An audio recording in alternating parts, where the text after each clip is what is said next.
आइए आज हम लोग उत्तल दर्पण पे बने प्रतिबिंब कैसे क्या बनते हैं उसको देखते हैं। उत्तल दर्पण पे कौन से वस्तु को कहाँ रखने पे कहाँ प्रतिबिंब बनता है।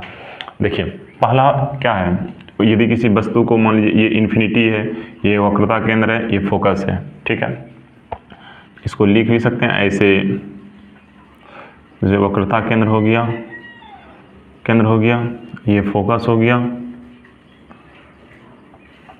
फोकस, ये इन्फिनिटी तो जानते हैं। यदि हम किसी वस्तु को अनंत, पहले 1 2 कर लीजिए, 1 2 3 4 5, देखिए बस इसका सिर्फ उल्टा होता है। आप मान के चलिए कि 5 यहाँ तक है, तो जस्ट इसका जो है अपोजिट क्या होता है, जहाँ तक हम 5 लिए हैं। अब देखिए पहला वस्तु को अनंत पे रखेंगे तो उसका प्रतिबिंब कहाँ बनेगा, फोकस पे, उल्टाते जाइए।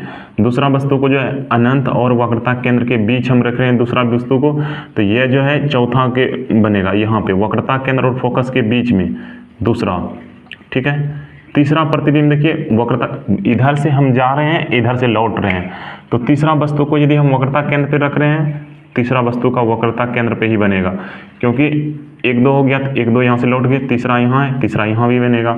चौथा वस्तु क्या है, वक्रता केंद्र और फोकस के बीच हम रख रहे हैं, तो इसका प्रतिबिंब कहाँ बनेगा, वक्रता केंद्र और अनंत के बीच, वक्रता केंद्र और अनंत के बीच। पांचवा वस्तु को हम फोकस पे रख रहे हैं, इसका प्रतिबिंब कहाँ बनेगा, अनंत पे। कहाँ बनेगा, अनंत पे।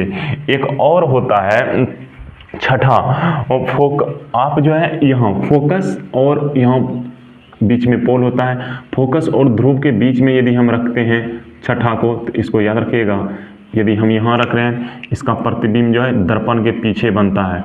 कहाँ बनता है, दर्पण के पीछे बनता है, दर्पण के पीछे। अब देखिए पहला वस्तु का बोलेगा कि कैसा बनेगा, यदि हम अनंत पे रख रहे हैं तो यह कैसा बनेगा, बहुत छोटा,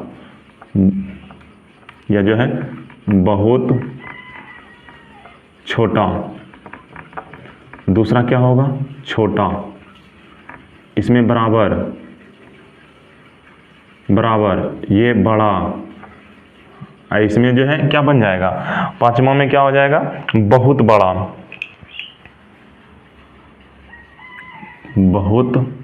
बड़ा, और छठा में क्या होगा, बड़ा। अब हम क्या बता रहे हैं, 1 यहाँ नीचे से 1, 2 यहाँ, 2 नीचे से, 3 यहाँ, 3 नीचे, 4 यहाँ, मतलब इधर बढ़ते जाना इधर घटते जाना।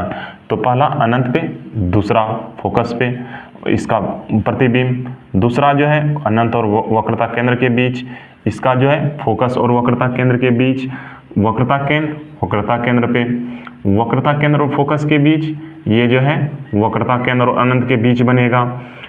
प्रतिबिंब पांचवा जो है वस्तु को रखेंगे फोकस पे, ये बनेगा अनंत पे।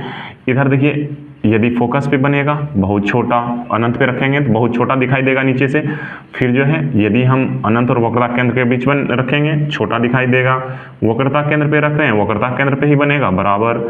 ये जो है वक्रता केंद्र और फोकस के बीच रहे तो ये बड़ा, और जो है यदि हम फोकस पे रख रहे हैं तो नज़दीक से दिखेगा तो ये बहुत बड़ा दिखेगा, और ये जो है फोकस और ध्रुव के बीच में रख रहे हैं तो ये कहाँ बनेगा, दर्पण के पीछे। और आप लोगों को यदि अच्छा लग रहा है इसी तरह छोटा छोटा समझने के लिए और देखने के लिए चैनल को सब्सक्राइब कीजिए, अपने दोस्तों को शेयर कीजिए। धन्यवाद।